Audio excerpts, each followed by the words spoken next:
দেশের কোনো জায়গায় বিক্ষোভ দেখা দিলে পুলিশ টিয়ার গ্যাস ফায়ার করে বা কাঁদানে গ্যাস ফায়ার করে, ফলে বিক্ষোভকারীরা ছত্রভঙ্গ হয়ে যায়। কিন্তু কাঁদানে গ্যাসে এমন কী থাকে যার ফলে হিউজ পরিমাণ ভিড় নিমেষের মধ্যে ছত্রভঙ্গ হয়ে যায়? আসুন এই ভিডিওর মাধ্যমে জানি।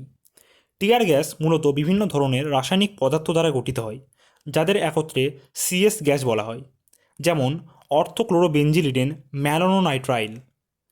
এছাড়াও এটি ওসি গ্যাস নামেও পরিচিত বা অলেউরেসিন ক্যাপসিকাম নামেও পরিচিত।